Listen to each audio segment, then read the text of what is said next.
हरे कृष्णा। आप सभी भक्त जनों को माघ मास के कृष्ण पक्ष की शर्तिला एकादशी व्रत की हार्दिक शुभकामनाएं।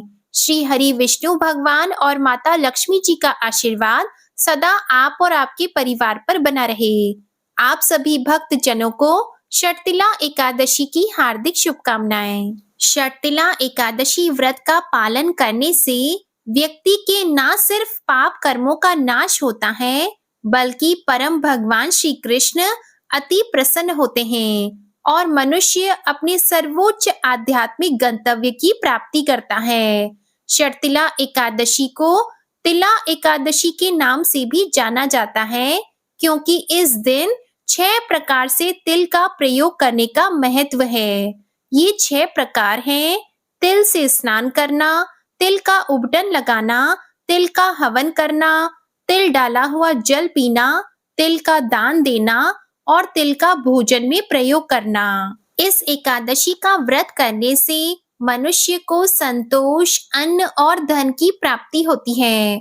मान्यताओं के अनुसार इस दिन जो भी भक्त तिल का दान करता है, उसे 1000 वर्ष तक स्वर्ग का निवास मिलता है।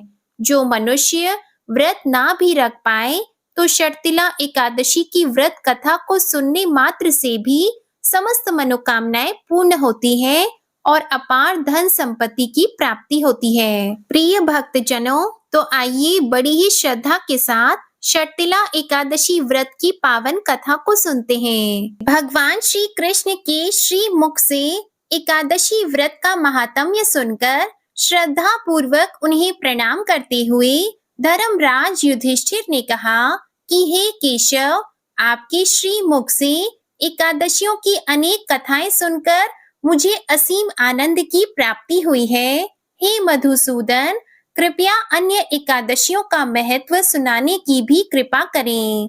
तब भगवान श्री कृष्ण मुस्कुराते हुए धर्मराज से कहने लगे, हे धर्मराज, अब मैं माघ मास के कृष्ण पक्ष की शर्तिला एकादशी की व्रत कथा कहता हूँ, तुम इसे ध्यान पूर्वक सुनो। एक समय दालभ्य ऋषि ने पुलस्त्य ऋषि से पूछा, हे महाराज, पृथ्वी लोक में मनुष्य ब्रह्म हत्या आदि महान पाप करते हैं, पराये धन की चोरी तथा दूसरे की उन्नति देखकर ईर्ष्या करते हैं, साथ ही अनेक प्रकार के व्यसनों में फंसे रहते हैं, फिर भी उनको नरक प्राप्त नहीं होता।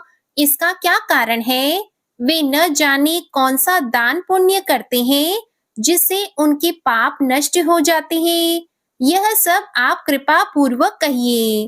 तब पुलस्त्य मुनि कहने लगे कि हे महाभाग, अत्यंत गंभीर प्रश्न पूछा है, इससे संसार के जीवों का अत्यंत भला होगा।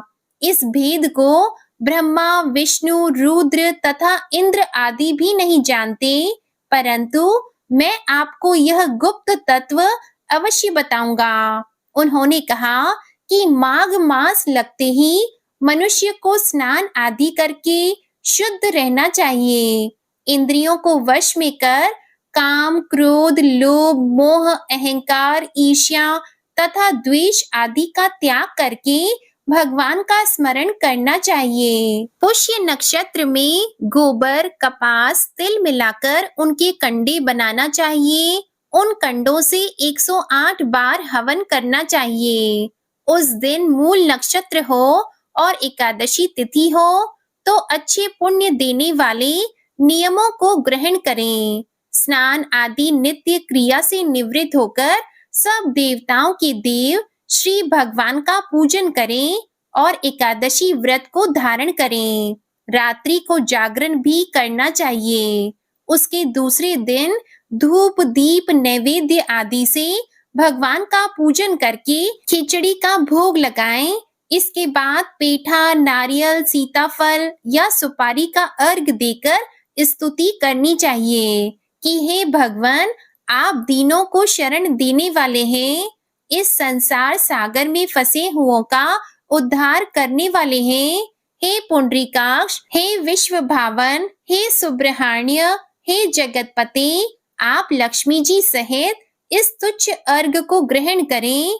इसके बाद जल से भरा हुआ घड़ा ब्राह्मण को दान करें तथा ब्राह्मण को श्यामा गौ और तिल का पात्र देना भी उत्तम है। तिल का स्नान और भोजन दोनों ही श्रेष्ठ हैं।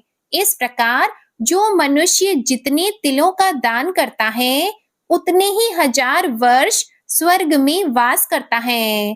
तिल का स्नान, तिल का उबटन, तिल का हवन, तिल का तर्पण, तिल का भोजन और तिलों का दान, ये तिल के 6 प्रकार हैं। इनके प्रयोग के कारण यह षटतिला एकादशी कहलाती है। इस व्रत के करने से अनेक प्रकार के पाप नष्ट हो जाते हैं।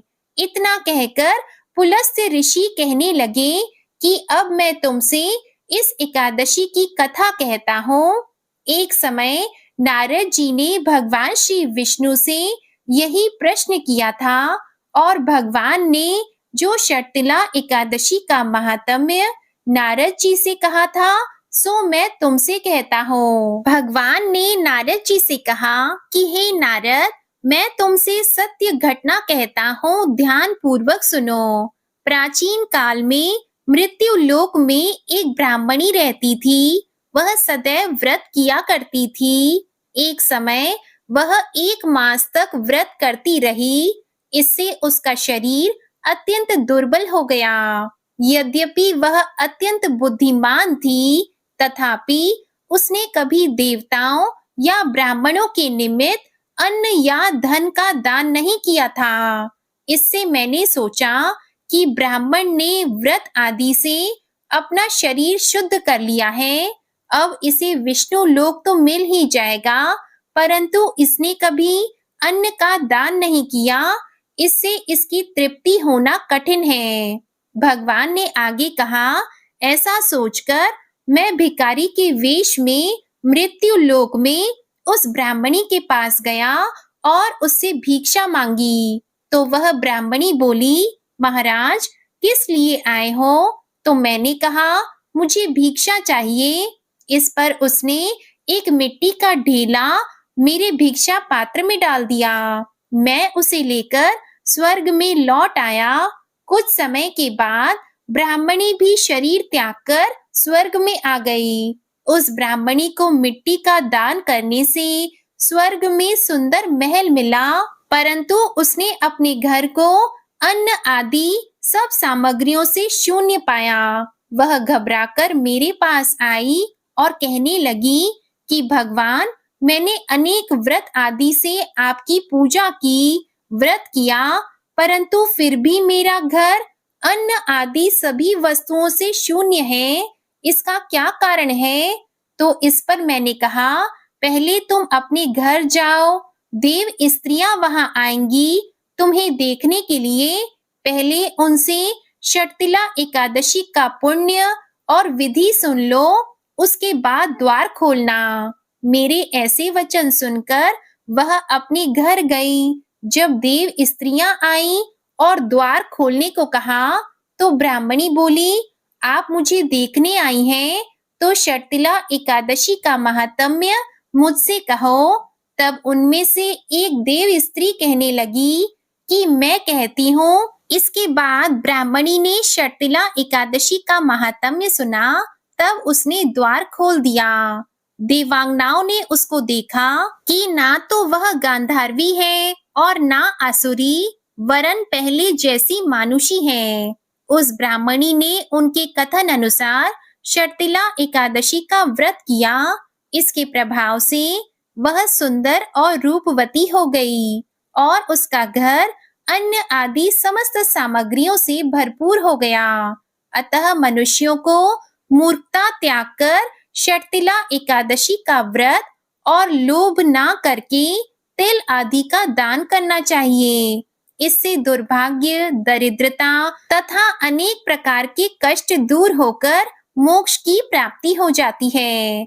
इससे यह भी सिद्ध होता है कि मनुष्य अपने जीवन में जो और जिस वस्तु का दान करता है, शरीर त्यागने के बाद उसे फल भी वैसा ही प्राप्त होता है। इसलिए धार्मिक कार्यों के साथ साथ हमें दान पुण्य जैसे कर्म अवश्य ही करने चाहिए। प्रेम से बोलिए भगवान श्री लक्ष्मी नारायण जी की जय। एकादशी माता की जय। प्रिय भक्तजनों, अब मनोकामनाओं की पूर्ति करने वाली बड़ी ही सुंदर कथा को सुनते हैं। इस कथा को पूरा अवश्य सुनिएगा। एक बार माता लक्ष्मी भगवान विष्णु जी से पूछती है कि हे स्वामी, तुलसी के पास दीपक जलाने का क्या महत्व है और रोज शाम को तुलसी के पास दीपक क्यों जलाया जाता है? इससे मनुष्य को कौन सा फल प्राप्त होता है? तुलसी के पास दीपक जलाने की विधि क्या है तथा दीपक जलाते समय कौन से मंत्र का उच्चारण करना चाहिए? कृपया करके आप मुझे विस्तार से बताइए। तब भगवान विष्णु जी कहते हैं कि हे देवी लक्ष्मी, आज आपने समस्त मानव जाति के कल्याण के लिए बहुत ही महत्वपूर्ण प्रश्न किया है। आपके इस प्रश्न का उत्तर देने से पहले मैं आपको एक प्राचीन कथा सुनाता हूँ, जिससे आपको सभी प्रश्नों के उत्तर मिल जाएंगे। इसलिए आप इस कथा को ध्यान पूर्वक सुनिए। इस कथा को ध्यान से पूरा सुनने मात्र से ही मनुष्य को 100 वर्षों तक तुलसी के पास दीपक जलाने का पुण्य फल प्राप्त होता है। फिर माता लक्ष्मी ने कहा, हे स्वामी, मैं इस कथा को सुनने के लिए उत्सुक हूँ। कृपया आप इस कथा को सुनाना प्रारंभ कीजिए। प्रिय भक्तजनों, तब भगवान विष्णु माता लक्ष्मी को वह कथा सुनाने लगते हैं। हे देवी लक्ष्मी, पूर्व काल की बात है। दक्षिण दिशा में तुंगभद्रा नाम की एक बहुत बड़ी नदी है। इस नदी के किनारे पर हरिहर नाम का एक अत्यंत सुंदर नगर बसा हुआ था। उसी नगर में काशी नाम के एक ब्राह्मण निवास करते थे। वे अत्यंत गुणवान, चरित्रवान, धर्म कार्य करने वाली और वेदों के मार्ग पर चलने वाले थे। उन्होंने समस्त शास्त्र का अध्ययन किया हुआ था। उस ब्राह्मण की एक पत्नी थी, जिसे लोग दुराचारिणी कहकर पुकारते थे, क्योंकि उसके कर्म ही उसके नाम के अनुसार थे। वह सदैव ही अपने पति को अपमानित करती रहती थी। वह अपने पति के लिए कठोर शब्द कहती थी, पति को भयंकर दुख देती थी, पति के लिए कभी भी भोजन नहीं बनाती थी। उसने अपने पति के साथ कभी शयन नहीं किया, कभी उसके साथ प्रेम से व्यवहार नहीं किया।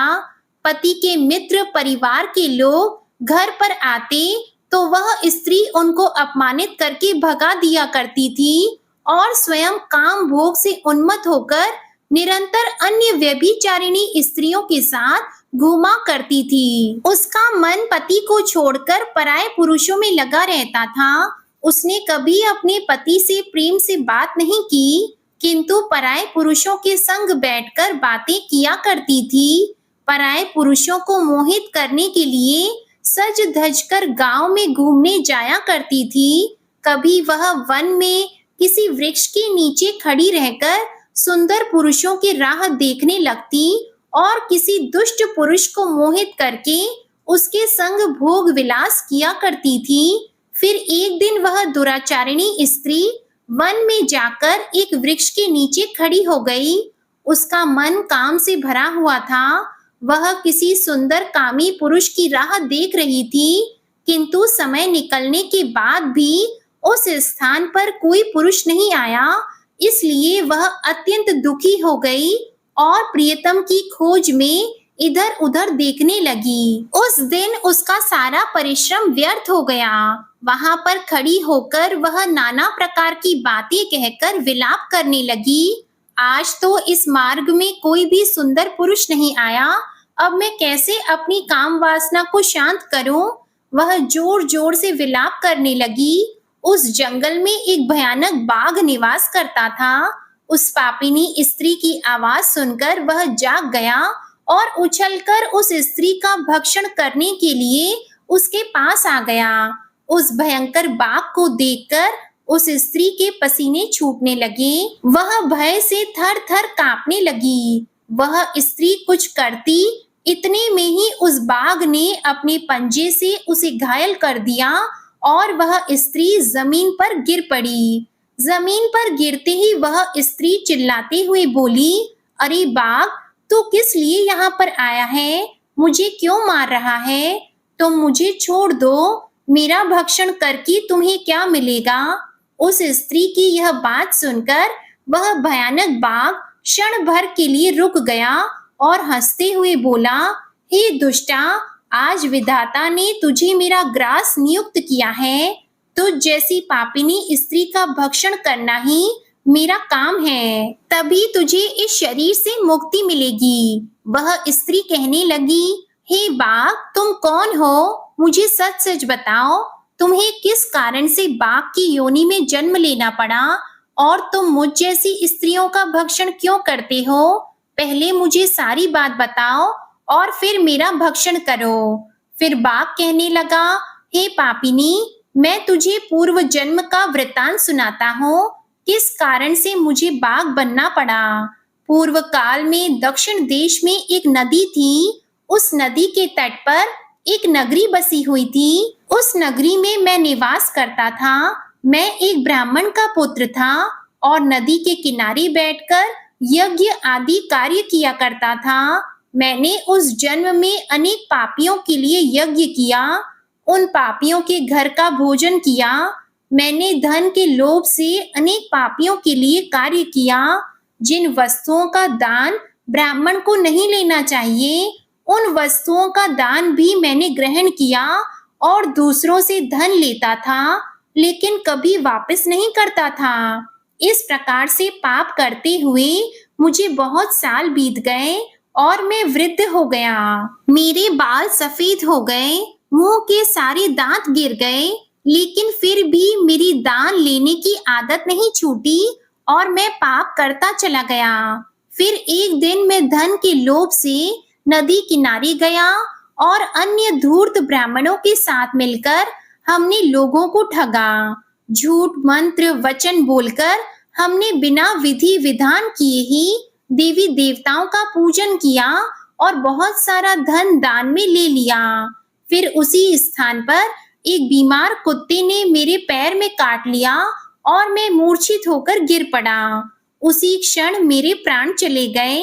फिर यम के दूत उस स्थान पर प्रकट हुए और मुझे पकड़कर यमपुरी ले गए।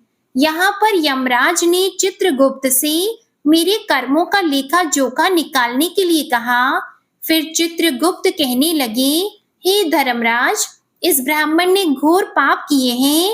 इसने दूसरों से झूठ कहकर धन लूटा है, विधि विधान से पूजा न करके झूठे मंत्र बोलकर भगवान का अपमान किया है।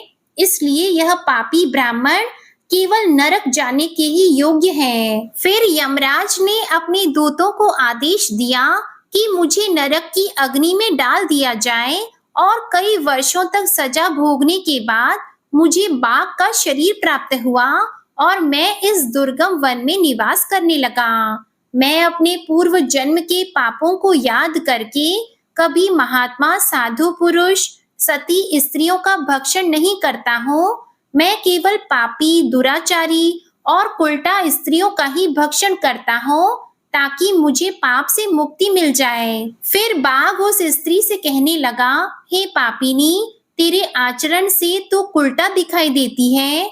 अपने पति को छोड़कर तू इस वन में अन्य पुरुषों के साथ भोग विलास करने के लिए आई है, इसलिए आज तू मेरा ग्रास अवश्य बनेगी। इतना कहकर उस बाघ ने अपने तीक्ष्ण नाखून से उस पापिनी स्त्री के टुकड़े टुकड़े करके उसे खा लिया।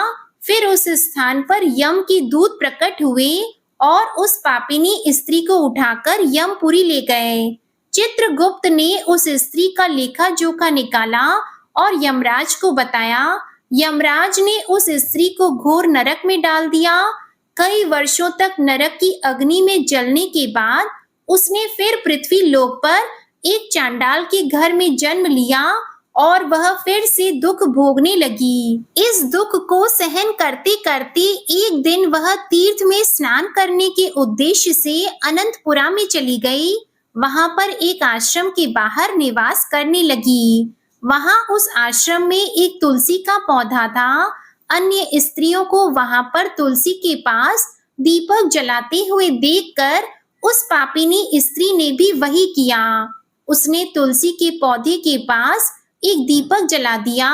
फिर उसी रात हृदयघात से उसकी मृत्यु हो गई और यमराज के दूत उसे ले जाने के लिए वहां पर प्रकट हुए। जैसे ही यम के दूत उस पापी स्त्री को पाश में बांधकर ले जाने लगे, तभी भगवान विष्णु के दो पार्षद उस स्थान पर प्रकट हुए और उन्होंने उन दोनों को रोक लिया और कहने लगे, हे दूतों, इस स्त्री को तुम छोड़ दो। यह स्त्री नरक जाने के योग्य नहीं है। तुम किसके आदेश से ऐसा अधर्म कर रहे हो? तब उन यमदूतों ने कहा, हम यमराज के आदेश से इसे लेने आए हैं, किंतु आप हमें किस कारण से रोक रहे हैं? यह स्त्री तो अत्यंत पापी है। तब भगवान विष्णु के पार्षद कहने लगे, यह स्त्री तो विष्णु भक्त है, यह नरक जाने योग्य नहीं है। इसने शाम को तुलसी के पास दीपक जलाया है, इसी कारण से इसके समस्त पाप नष्ट हो गए हैं, इसलिए अब यह नरक जाने के योग्य नहीं है। यह स्वर्ग जाने की अधिकारी बन चुकी है। पार्षदों की बात सुनकर यमदूतों ने उस स्त्री को उस स्थान पर छोड़ दिया और यमलोक लौट गए। वहां जाकर उन्होंने यमराज को सारा वृतांत सुना दिया। फिर भगवान विष्णु के पार्षद उस स्त्री को दिव्य विमान में बिठाकर स्वर्ग लोक ले गए। प्रिय भक्त जनों, आगे भगवान विष्णु कहते हैं, हे देवी लक्ष्मी, इस प्रकार से तुलसी के पास केवल दीपक जलाने मात्र से ही मनुष्य के सभी पाप नष्ट हो जाते हैं। जो स्त्री नित्य शाम को तुलसी के पास दीपक जलाती है, वह सौभाग्यशाली बनती है। उसके पूर्व जन्मों के सभी पाप नष्ट हो जाते हैं। उसे सुख समृद्धि की प्राप्ति होती है। भगवान विष्णु कहते हैं, हे देवी लक्ष्मी, हजारों अमृत के घड़ों से नहलाने पर भी श्री हरि विष्णु को उतनी तृप्ति नहीं होती जितनी वे मनुष्यों के द्वारा तुलसी का एक पत्ता चढ़ाने से प्राप्त करते हैं। 10,000 गौ दान से मानव जो फल प्राप्त करता है, वही फल तुलसी पत्र के दान से पा लेता है। जो मृत्यु के समय अपने मुख में तुलसी पत्र का जल पा लेता है, वह संपूर्ण पापों से मुक्त होकर भगवान श्री हरि विष्णु के धाम में जाता है। हिंदू धर्म में तुलसी के पौधे का महत्व सबसे अधिक है। इसकी सबसे पहली पूजा भगवान विष्णु जी ने की थी। भगवान विष्णु कहते हैं कि जिस प्रकार से देवी लक्ष्मी से बैकुंठ को ऐश्वर्य प्राप्त है, उसी प्रकार से बैकुंठ में तुलसी के कारण ही पवित्रता प्राप्त है। पृथ्वी लोक पर जिस स्थान पर भी तुलसी का पौधा होता है, उस स्थान पर कभी भी बुराई का वास नहीं होगा। ऐसा स्थान सबसे अधिक पवित्र होगा। इसी कारण से हमें हमारे घर में तुलसी का पौधा अवश्य लगाना चाहिए। प्रिय भक्त जनों, इस प्रकार से भगवान विष्णु ने माता लक्ष्मी को तुलसी के पास दीपक जलाने का महत्व बताया। तो प्रेम से बोलिए लक्ष्मी नारायण भगवान की जय। बोलिए श्री तुलसी शालिग्राम भगवान की जय। आइए श्री राधा रानी के एक अनन्य भक्त की दिव्य कथा सुनिए। यह केवल एक कहानी नहीं, बल्कि भक्ति, प्रेम और परम कृपा का अद्भुत प्रमाण है। श्री राधा नाम की महिमा अपरंपार है। जो उनके श्री चरणों में श्रद्धा रखता है, वह संसार के समस्त पापों से मुक्त हो जाता है। कलयुग में श्री राधा रानी की भक्ति सबसे सरल और शीघ्र फल देने वाली मानी गई है। स्वयं श्री कृष्ण भी कहते हैं कि जो मेरी आराध्या श्री राधा जी का स्मरण करता है, उसे किसी अन्य साधन की आवश्यकता नहीं रहती। राधा नाम जो सुमिरे, कटे पाप अपार, हरि चरण में लीन हो, पाए सुख संसार। तो आइए आज की इस दिव्य कथा का श्रवण करें और अनुभव करें कि कैसे राधा रानी की भक्ति किसी भी पापी को पावन बना सकती है, किसी भी भक्त पर कृपा कर सकती है और किसी भी असंभव कार्य को संभव कर सकती है। एक बार बरसाना में एक भक्त थे। नाम था ब्रिजदास। उनकी एक पुत्री थी जिनका नाम था रतिया। यही बस ब्रिजदास का परिवार था। पुत्री और पिता परिवार में बस यही दो सदस्य थे। ब्रिजदास दिन में अपना काम करते और शाम को श्री राधा जी के मंदिर में जाते, दर्शन करते और जो भी संत आए हुए हो तो उनके साथ सत्संग किया करते। यही उनका रोज का नियम था। एक बार एक संत ने ब्रिजदास से कहा कि भैया, हमें नंदगांव जाना है। सामान हमारे पास बहुत ज्यादा है, लेकिन पैसे हैं नहीं। अगर पैसे होते तो हम सेवक कर लेते। क्या तुम हमें नंदगांव पहुंचा सकती हो? ब्रिजदास ने सुना तो हाँ भर ली। ब्रिजदास ने उन संत महाराज से कहा कि महाराज, गर्मी का समय है, सुबह जल्दी जल्दी चलना ठीक रहेगा, जिससे मैं 10 बजे तक वापस आ जाऊं।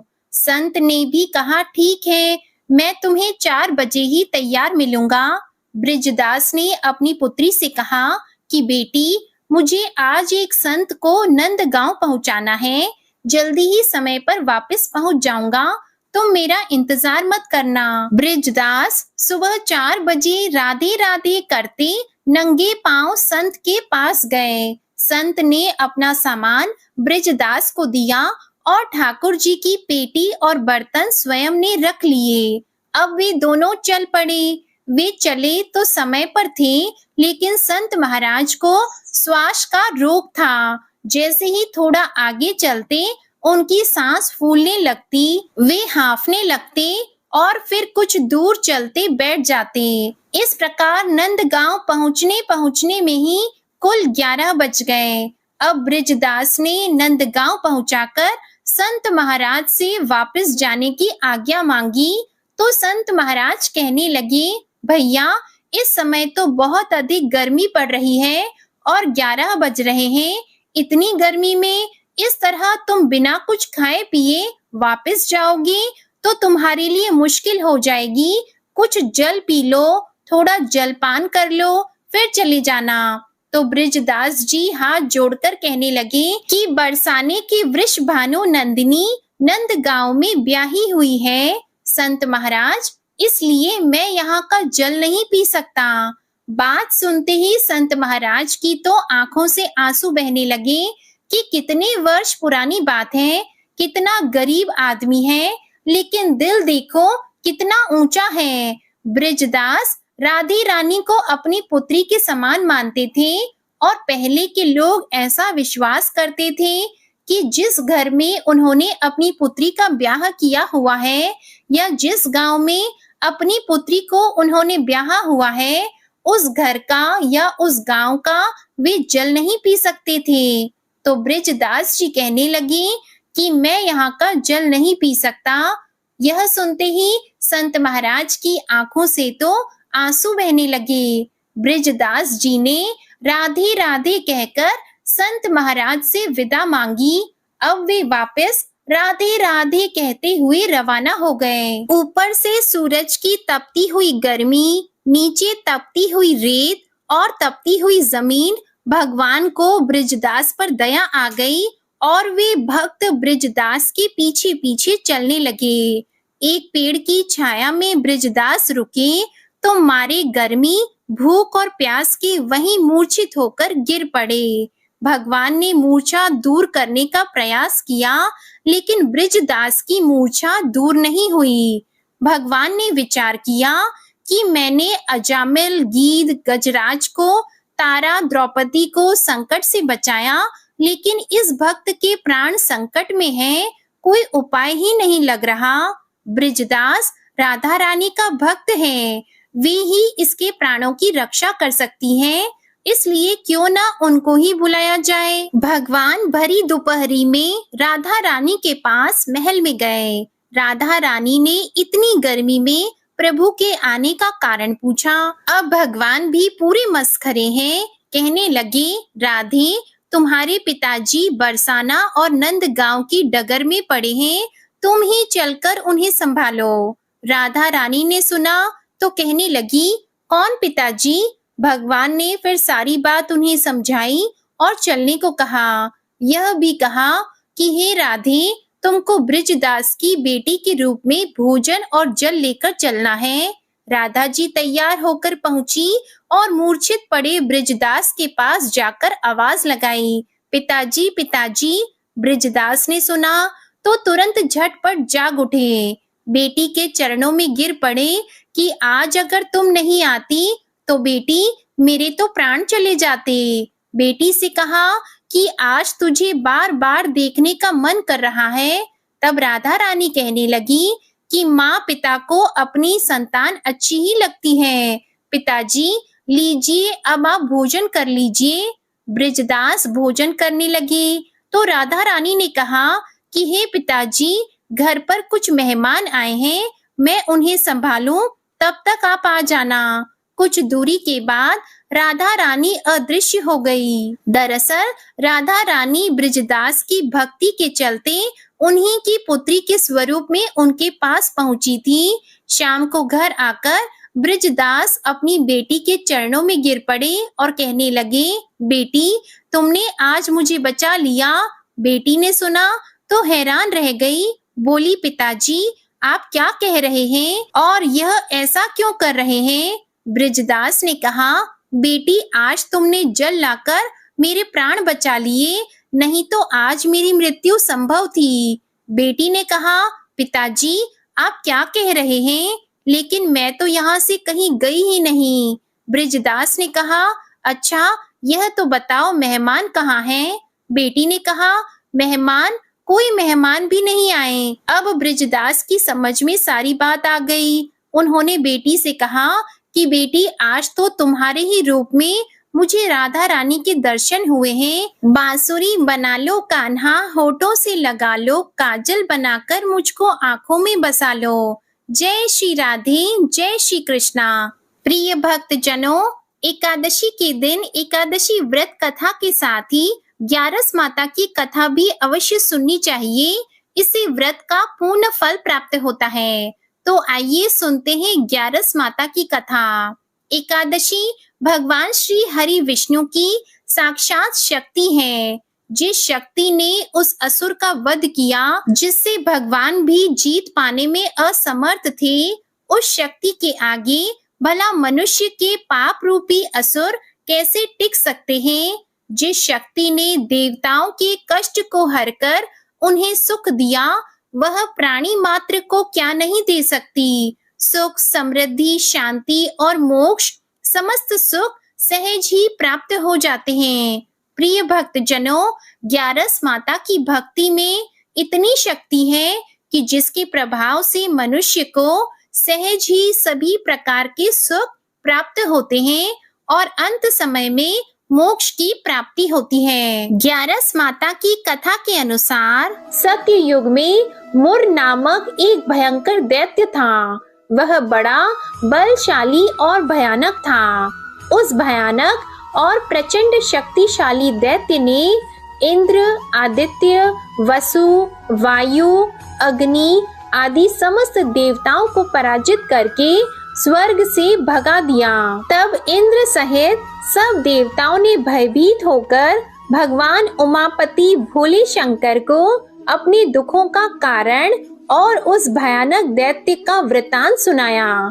देवता हाथ जोड़कर बोले, हे कैलाशवासी अविनाशी, मूर दैत्य के भय से भयभीत होकर समस्त देवी देवता बेचैन हुए मृत्यु लोक में मारे मारे फिर रहे हैं। समस्त सुर समाज को बेचैन देखकर और उनकी अनन्य विनय सुनकर भगवान भोले भंडारी बोले, हे देवताओं, तीनों लोकों के स्वामी और भक्तों के समस्त दुखों का विनाश करने वाले भगवान विष्णु की शरण में जाओ।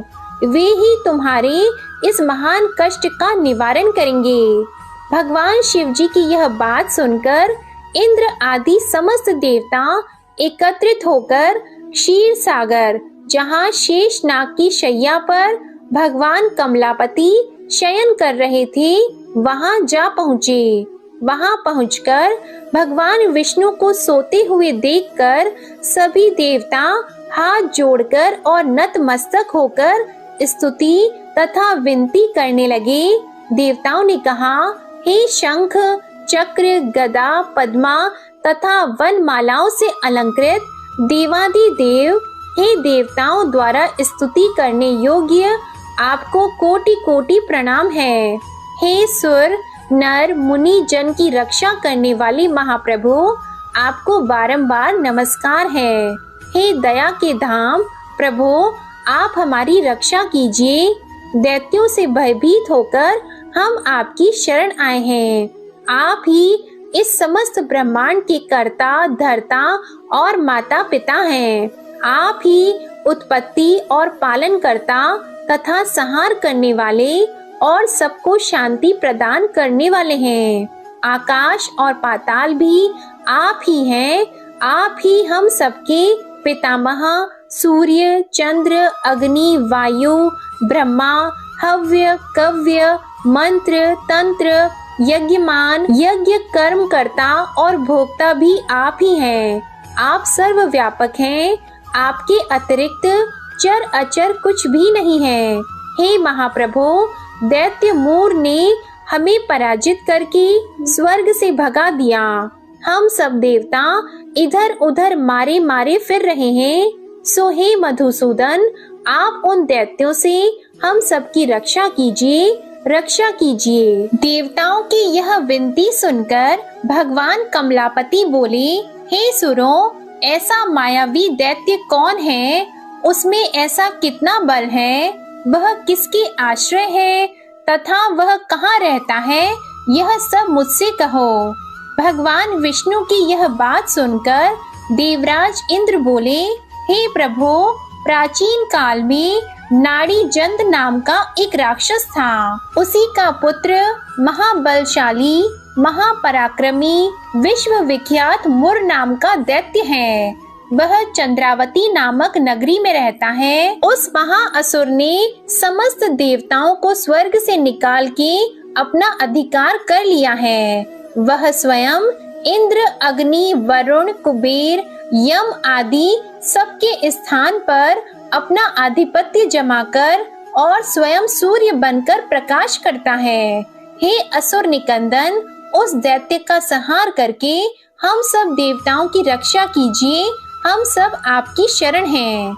इंद्र के ये वचन सुनकर भगवान कमलापति बोले, हे देवताओं, तुम घबराओ मत। मैं शीघ्र ही तुम्हारे शत्रु का संहार करूंगा। तुम सब अब चंद्रावती नगर को चलो। समस्त देवताओं सहित भगवान विष्णु भी चंद्रावती नगर को चल दिए।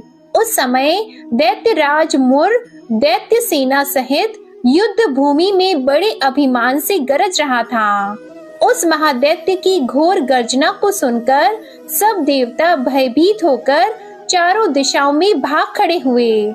यह देखकर स्वयं भगवान विष्णु रणभूमि में पहुंच गए।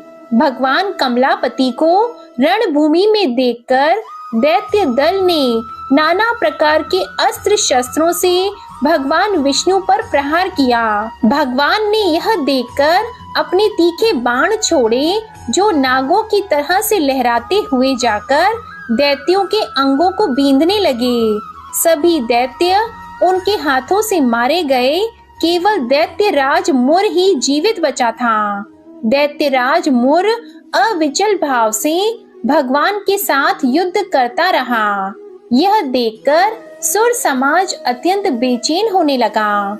भगवान जो भी तीक्ष्ण बाण उसके शरीर में मारते, वे उसके अंगों में पुष्पों के समान लगते थे। शस्त्रों से उस महादैत्य का शरीर छिन्न भिन्न हो गया, परंतु वह फिर भी युद्ध करता रहा। इसके बाद भगवान और दैत्य का मल्ल युद्ध होने लगा।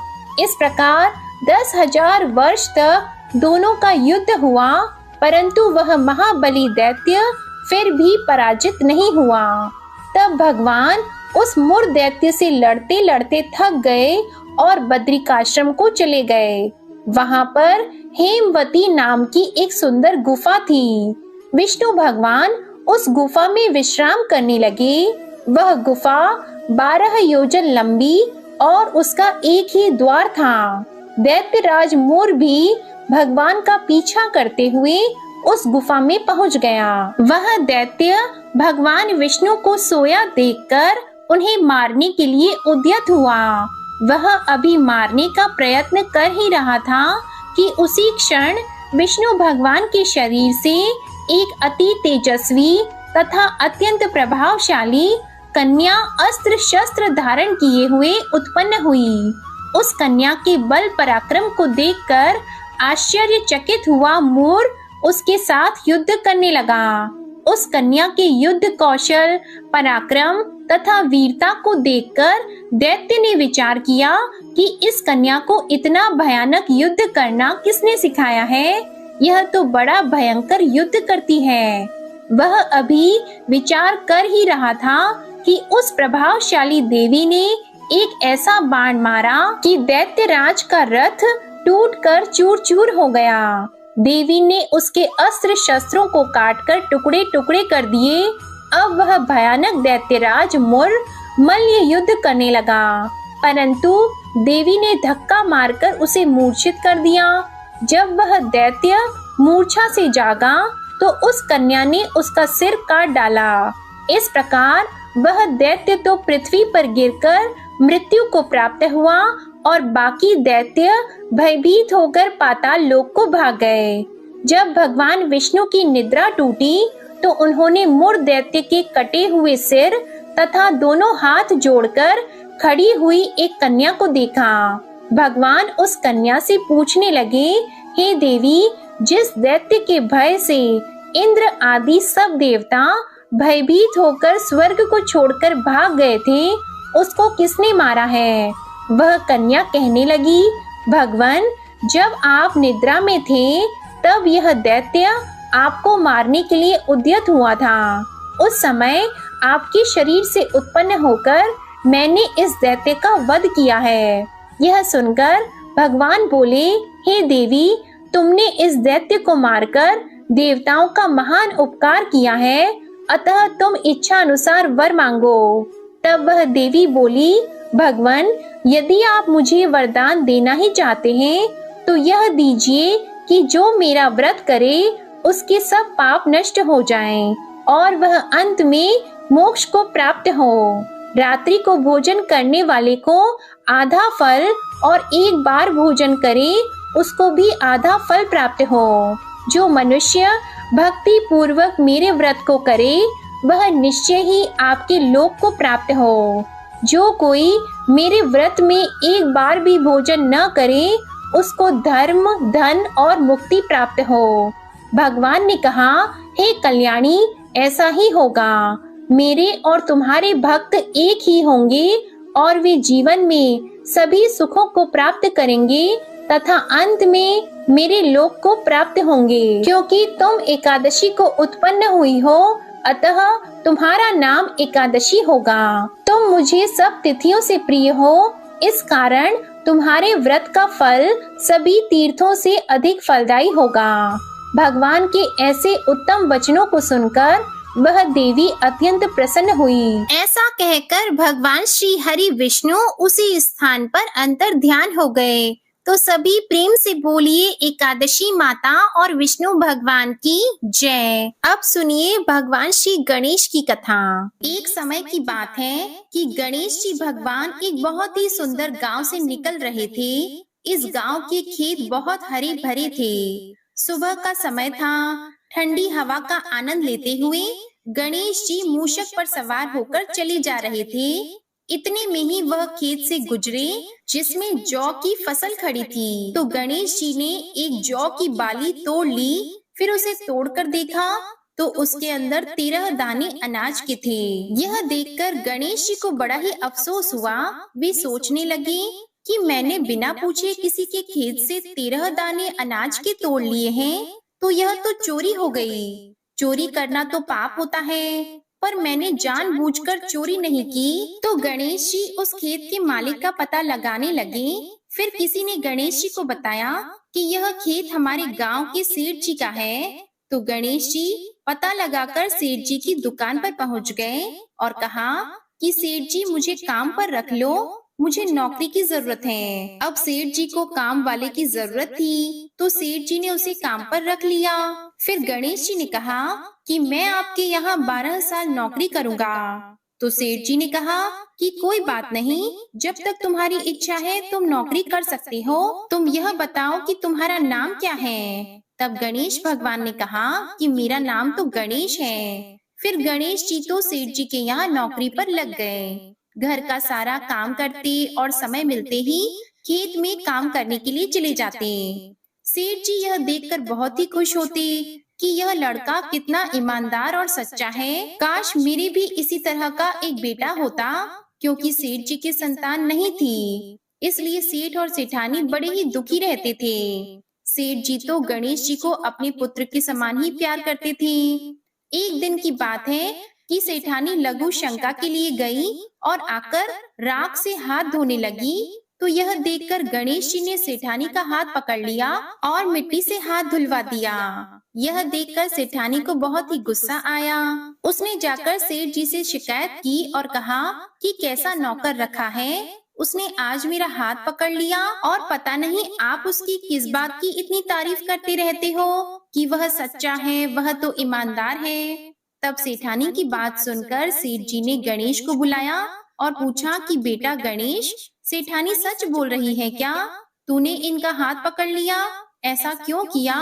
तो गणेश जी ने हाथ जोड़कर कहा कि सेठ जी, मैंने तो हाथ पकड़कर बस इतना ही कहा था कि राख से हाथ मत धो, क्योंकि राख से हाथ धोने पर लक्ष्मी जी नाराज होकर चली जाती हैं और मिट्टी से हाथ धो तो लक्ष्मी जी लौट आती है। अब सेठ जी सोचने लगे कि गणेश ठीक कह रहा है, इसमें कोई गलत बात नहीं है। जो कुछ भी इसने किया हमारी भलाई के लिए किया है। ऐसा करते करते कई दिन बीत गए। थोड़े दिनों बाद कुंभ का मेला आया, तो सेठानी सेठ जी से कहने लगी कि सेठ जी, मुझे तो कुंभ के मेले में स्नान करने जाना है। तो सेठ जी ने कहा कि मुझे तो समय नहीं है, दुकान संभालनी होती है, फिर खेत भी जाना होता है। यह सोचते हुए उन्होंने गणेश को आवाज दी और कहा कि बेटा गणेश, तुम ऐसा करो, सेठानी जी को कुंभ के मेले में स्नान करवा के लाओ। तो सेठ जी की आज्ञा पाकर गणेश सेठानी को लेकर कुंभ के मेले में चला गया। सेठानी तो वहां जाकर पानी को हाथ लगाकर देख रही थी कि पानी ठंडा है और आगे जाऊंगी तो पानी गहरा है, कहीं मैं डूब न जाऊं। यह सोच विचार कर वह किनारे पर बैठकर स्नान कर रही थी। तब गणेश जी ने उनका हाथ पकड़ा और आगे ले जाकर डुबकी लगवाकर घर ले आए। घर आते ही सेठानी ने सेठ जी से कहा कि आपने कैसा नौकर रखा है, इसने तो मेरे लोगों के बीच में ही इज्जत नहीं रखी। इतनी सारी भीड़ थी वहाँ पर, उन सभी के बीच में मुझे घसीट कर पानी में ये आगे ले गया। तब यह सुनकर सेठ जी सोचने लगे कि गणेश ऐसा क्यों कर रहा है। उन्होंने आवाज लगाई कि बेटा गणेश, इधर आओ, क्या सेठानी सच कह रही है? तो गणेश ने कहा कि हाँ, सेठानी सच कह रही है। इन्हीं से पूछो कि मैंने ऐसा क्यों किया। यह तो किनारे पर बैठकर गंदे पानी से स्नान कर रही थी। जब हम इतनी दूर से कुंभ के मेले में स्नान करने के लिए गए हैं, तो कम से कम अच्छे पानी में जाकर डुबकी तो लगाओ। तो यह सुनकर सेठ जी फिर सोचने लगे कि गणेश जी सच कह रहे हैं। फिर सेठ ने सेठानी जी को समझा दिया और गणेश को कुछ नहीं कहा। ऐसा करते करते घर पर पूजा पाठ रखी, हवन हो रहा था। तो सेठ जी ने गणेश जी से कहा कि जाओ सेठानी जी को बुलाकर लाओ कि हवन शुरू होने वाला है। तब गणेश जी सेठानी को बुलाने के लिए गए। सेठानी तैयार हो रही थी। चुनरी ओढ़कर जैसे ही गणेश जी के साथ वो चलने लगी, तो गणेश जी ने चुनरी पकड़ ली और फाड़ दी और कहा कि लाल चुनरी ओढ़कर आओ। तो सेठानी जी नाराज होकर सो गई। सेठ जी बार बार देखते रहे कि सेठानी आई क्यों नहीं, आखिर क्या बात है। काफी देर इंतजार करने के बाद स्वयं हवन से खड़े हुए और अंदर आकर देखा तो सेठानी तो पलंग पर सोई थी। तो सेठ जी ने कहा कि क्या बात है, मैंने गणेश को तुम्हें बुलाने के लिए भेजा था, कहाँ है वह, आया नहीं तुम्हारे पास? तो सेठानी रोते हुए कहने लगी कि सेठ जी, आज तो हद हो गई, आपके गणेश ने मेरी चुनरी फाड़ दी। अब भी तुम यही कहोगे कि गणेश ने यह सब सही किया? तब यह सुनते ही सेठ जी को बहुत ही गुस्सा आया और गुस्से में गणेश जी को आवाज लगाई। सेठ जी की आवाज सुनकर गणेश जी दौड़े दौड़े आए और कहने लगे कि सेठ जी क्या बात है? तो सेठ जी गणेश जी को डांटने लगे और कहा कि गणेश, तूने आज तो हद ही कर दी, अपनी सेठानी की चुनरी फाड़ दी। तुमने ऐसी हरकत क्यों की, मुझे बताओ। तब गणेश जी ने कहा कि सेठ जी, सेठानी जी काली चुनरी ओढ़कर हवन में बैठने वाली थी और काले वस्त्र कभी भी पूजा पाठ में नहीं पहने जाते, इसलिए मैंने लाल चुनरी ओढ़ने के लिए कहा था। काला वस्त्र पहनने से कोई भी शुभ काम सफल नहीं होता। तो सेठ जी ने सोचा कि गणेश जी है तो समझदार, फिर सेठानी को समझा बुझाकर वे हवन के लिए ले गए। ऐसा करते करते कई महीनों बीत गए। गणेश जी की नौकरी के 12 वर्ष पूरे हो गए। एक दिन की बात है कि सेठ जी ने अपने घर पर गणेश भगवान की पूजा रखी, तो पूजा करने के लिए पंडित आए। वह पूजा पाठ की सारी सामग्री तैयार करके कहने लगे कि सेठ जी, मैं तो मूर्ति घर पर ही भूल आया हूँ, अब क्या करें? तब गणेश जी वहीं पर खड़े थे। उन्होंने कहा कि मेरे को ही मूर्ति बनाकर विराजमान कर लो, आपके सारे काम सफल हो जाएंगे। गणेश जी के इतना कहते ही सेठ जी को बहुत ही गुस्सा आया। उन्होंने कहा कि अब तक तो तुमने सेठानी से मजाक किया था, अब तुम मुझसे भी मजाक करने लग गए। तो गणेश जी बोले कि नहीं सेठ जी, मैं मजाक नहीं कर रहा, मैं तो सच कह रहा हूँ। इतना कहकर गणेश जी ने अपना असली रूप धारण कर लिया। गणेश जी के इस रूप को देखकर सेठ जी, सेठानी जी और पंडित जी हैरान हो गए। गणेश जी ने हंसकर कहा कि जल्दी से पूजा समाप्त करो। तो पूजा पाठ शुरू हो गई। पूरे विधि विधान से गणेश जी की पूजा की। जैसे ही पूजा समाप्त हुई तो गणेश जी वहां से अंतर ध्यान हो गए। सेठ और सेठानी को बड़ा ही अफसोस होने लगा। उन्होंने कहा कि हमारे पास आज तक गणेश जी रहते रहे और हम उनसे काम करवाते रहे, हमें तो पता ही नहीं था कि ये गणेश जी भगवान है। अब यह पाप कैसे उतरेगा?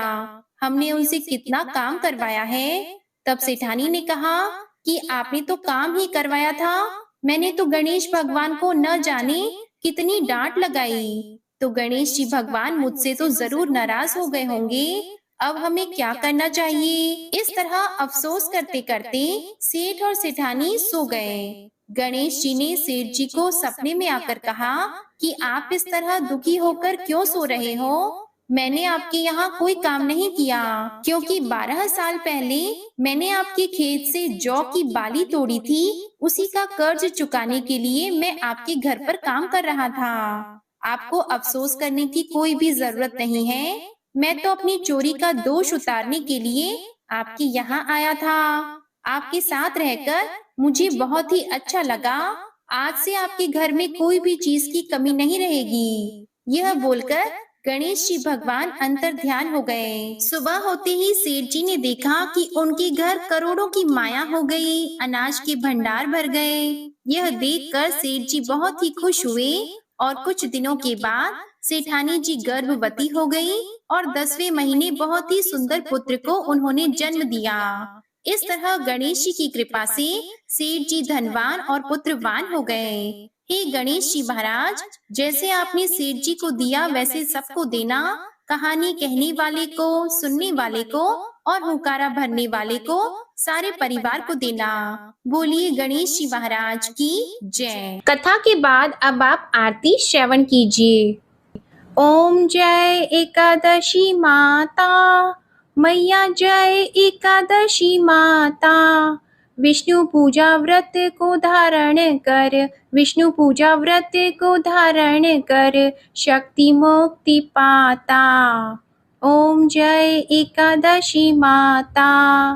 तेरे नाम गिनाऊं देवी, भक्ति प्रदान करनी, मैया भक्ति प्रदान करनी।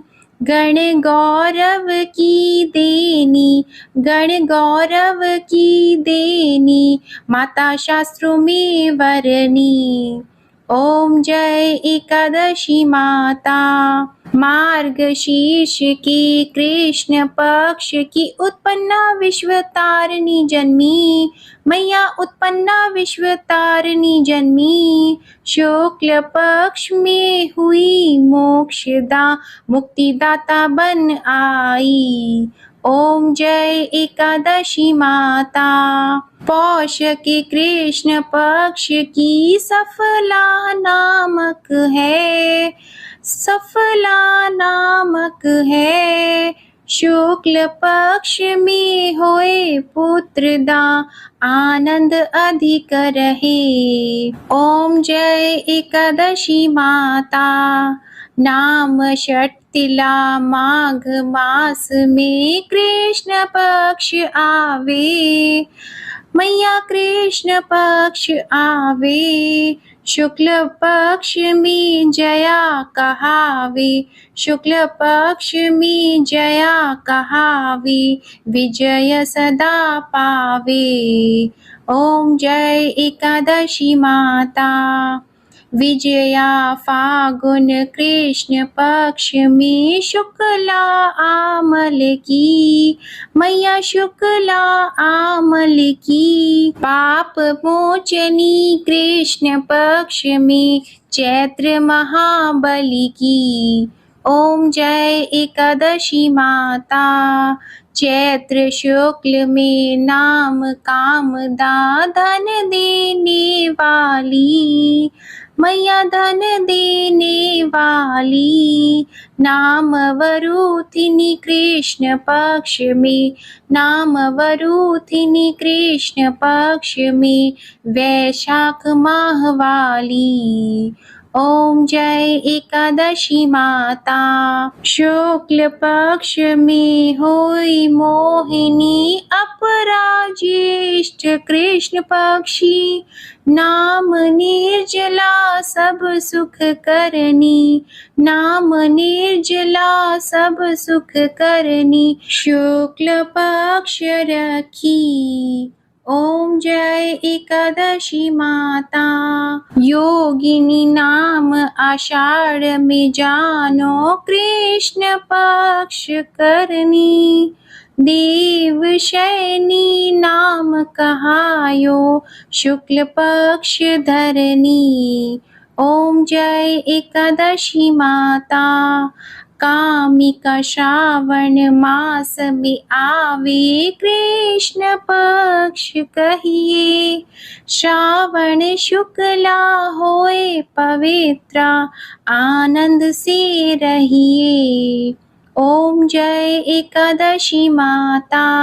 अजा भाद्रपद कृष्ण पक्ष की परिवर्तिनी शुक्ला, इंद्रा आश्विन कृष्ण पक्ष में, इंद्र आश्विन कृष्ण पक्ष में रत से भवसागर निकला, ओम जय एकादशी माता। पापंकुशा है शुक्ल पक्ष में आप हरनहारी, रमा मास कार्तिक में आवे सुखदायक भारी, ओम जय एकादशी माता। देवोत्थानी शुक्ल पक्ष की दुख नाशक मैया, मैया दुख नाशक मैया। पावन मास में करूं विनती, पावन मास में करूं विनती, पार करो नैया, ओम जय एकादशी माता। परमा कृष्ण पक्ष में होती जन मंगल करनी, मैया जन मंगल करनी। शुक्ल मास में होए पद्मिनी, शुक्ल मास में होए पद्मिनी, दुख दारिद्र हरनी, ओम जय एकादशी माता। जो कोई आरती एकादशी की भक्ति सहित गावे, मैया भक्ति सहित गावे, जन गुर्दिता स्वर्ग का वासा, जन गुर्दिता स्वर्ग का वासा, निश्चय वह पावे। ओम जय एकादशी माता, ओम जय एकादशी माता, ओम जय एकादशी माता। प्रेम से बोलिए एकादशी माता की जय। प्रेम से बोलिए श्री लक्ष्मी नारायण भगवान की जय। आशा करती हूँ आप सभी का षटतिला एकादशी का व्रत सफल हो और भगवान श्री लक्ष्मी नारायण जी की कृपा आप और आपके पूरे परिवार पर सदा बनी रहे। आज की वीडियो पसंद आई हो तो वीडियो को लाइक जरूर कीजिएगा, शेयर कीजिएगा और कमेंट में श्री लक्ष्मी नारायण जी और एकादशी माता की जय भी जरूर लिखिएगा। इसी के साथ आप हमारे चैनल आध्यात्मिक सागर को सब्सक्राइब जरूर कीजिएगा। प्रेम से बोलिए भगवान श्री हरि विष्णु जी की जय।